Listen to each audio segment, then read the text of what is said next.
Assalamualaikum warahmatullahi wabarakatuh.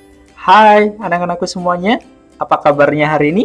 Alhamdulillah luar biasa, tetap semangat, Allahu Akbar. Baik, untuk pertemuan hari ini ya, jumpa lagi dengan Pak Reski di pelajaran Pendidikan Pancasila dan Kewarganegaraan. Nah, untuk materi hari ini ya, Bapak akan melanjutkan materi dari pekan sebelumnya atau pekan yang lalu ya. Oke, pekan yang lalu kita sudah membahas materi terkait dengan keberagaman ya. Salah satunya adalah keberagaman suku, terus keberagaman agama ya, yang sudah kalian pelajari pekan lalu. Dan untuk sekarang, apa nih yang akan kita pelajari? Baik, ini masih seputar keberagaman ya, tapi Bapak akan menyampaikan materinya. Yang pertama ada rumah adat, kemudian pakaian adat, dan yang ketiga adalah tarian dari masing-masing daerah yang ada di Indonesia. Ya, baik, nggak usah lama-lama, yuk kita langsung saja ke materinya. Yang pertama, sebelum Bapak bahas terkait dengan materinya, berikut merupakan faktor-faktor yang mempengaruhi adanya keberagaman ya. Kalau pekan lalu kan sudah dijelaskan tuh apa itu keberagaman ya kan. Nah, di sini adapun faktor-faktor yang mempengaruhinya adalah yang pertama adalah kondisi geografis ya. Kita ketahui bersama bahwa kondisi geografis di Indonesia itu sangat-sangat strategis ya. Karena di situ diapit ya oleh dua benua dan dua samudra. Itu yang menyebabkan kondisi geografis Indonesia di sini sangat-sangat menguntungkan ya, dan juga menyebabkan keberagaman karena luas dari wilayah Indonesia memang sebagian besar diisi oleh laut ya, seperti itu. Itu yang menyebabkan salah satu yang mempengaruhi keberagaman di Indonesia juga ya. Kedua yaitu perbedaan kondisi alam ya. Kondisi alam yang beragam di Indonesia memang menyebabkan keberagaman juga dalam masyarakatnya ya. Di sini kondisi alam satu sama lain mempunyai perbedaan ya. Misal ya di daerah penggunungan ya atau daerah agraris ya, pasti masyarakatnya dalam hal mata pencahariannya lebih ke pertanian ya. Sedangkan untuk kondisi alam yang dekat dengan pantai atau pesisir ya, biasanya untuk kondisi mata pencaharian masyarakatnya juga mengandalkan hasil laut ya, seperti itu. Kemudian perbedaan transportasi dan juga komunikasi. Nah, di sini terkait dengan transportasi, mungkin kaitannya dengan daerah ya. Di daerah Indonesia di sini mungkin ada beberapa daerah yang sudah memang maju, dan juga ada daerah yang di pedalaman ya, atau masih tertinggal, seperti itu. Jadi dari jenis transportasinya pun akan berbeda ya.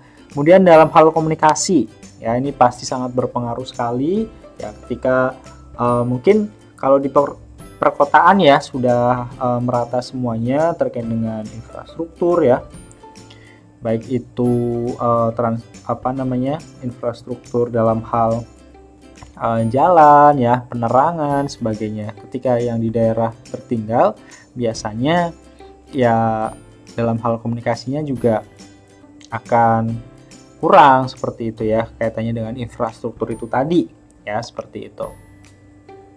Baik, kita langsung lanjut saja ke rumah adat. Nah, rumah adat di sini Pak Reski contohkan beberapa saja ya yang ada di daerah di Indonesia, seperti itu. Yang pertama ini rumah gadang ya, ini dari Sumatera Barat ya.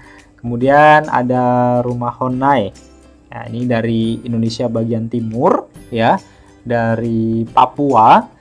Kemudian ada juga rumah panggung ya, ini yang berada di Jambi. Kemudian yang keempat ada rumah Bubungan atau Bubungan 5. Ya, di sini dari daerah Bengkulu. Kemudian ada rumah Limas, di sini dari Sumatera Selatan. Kemudian rumah Rakit dari Babel atau Bangka Belitung ya. Kemudian yang terakhir di sini adalah rumah Joglo atau dari Jawa Tengah. Ya, sebenarnya masih banyak sekali ya rumah-rumah adat yang ada di Indonesia, ya dari Sabang sampai Merauke.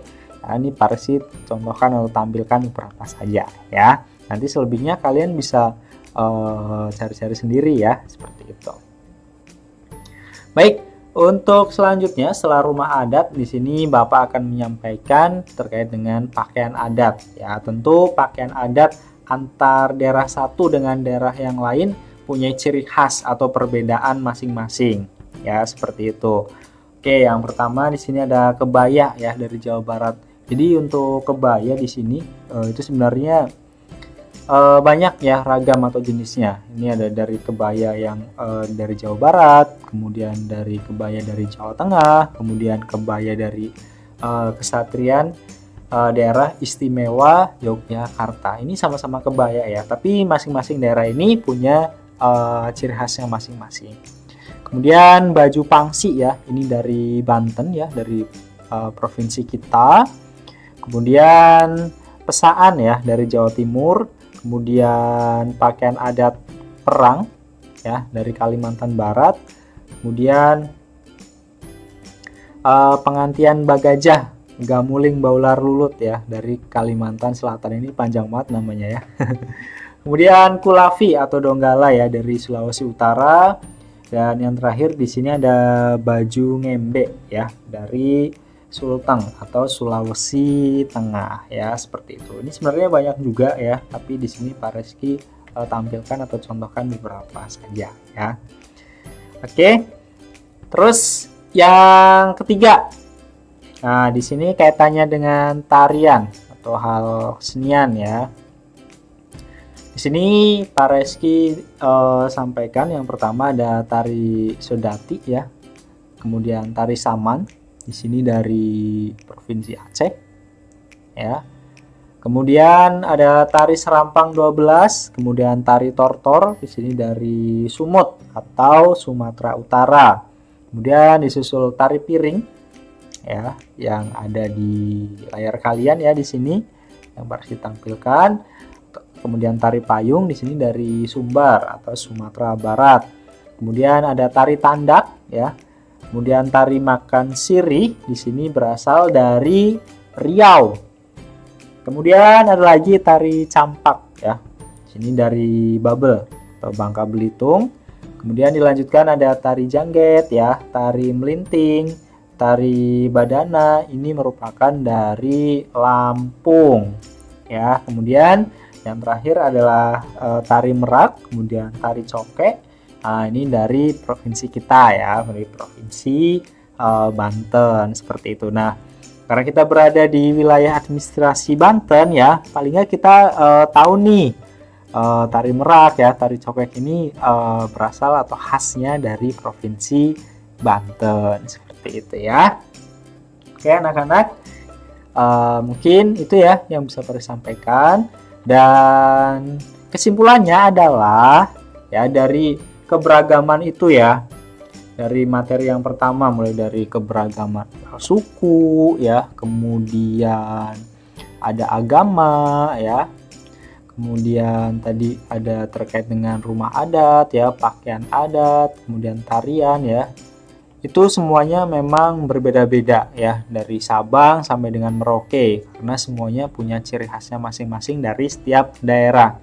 Tapi ya perlu kita ingat ya, hal yang terpenting dari itu semuanya, perbedaan ini jangan dijadikan suatu hambatan untuk mempersatukan bangsa Indonesia, melainkan dijadikan sebagai alat pemersatu bangsa ya, karena perbedaan ini merupakan suatu anugerah ya yang dianugerahkan oleh Tuhan Yang Maha Esa ya. Jadi harapannya semuanya bisa saling menguatkan ya, karena sudah tercantum jelas ya dalam dasar negara kita yaitu Pancasila. Di situ sudah ada semboyan ya dari negara kita, yaitu Bhinneka Tunggal Ika ya, atau yang bisa disebut ungkapannya adalah atau maknanya adalah walaupun berbeda-beda tetapi tetap satu jua ya. Mulai tadi perbedaan banyak hal itu tadi ya. Walaupun berbeda-beda tetapi tetap satu jua ya, itu merupakan semboyan dari bangsa kita ya, atau biasa disebut dengan Bhinneka Tunggal Ika. Baik, mungkin itu ya yang bisa Bapak sampaikan terkait dengan materi pertemuan hari ini. Semoga bermanfaat untuk kita semuanya. Ya, Bapak akhiri, lebihnya mohon maaf. Terima kasih. Billahi taufiq wal hidayah. Wassalamualaikum warahmatullahi wabarakatuh.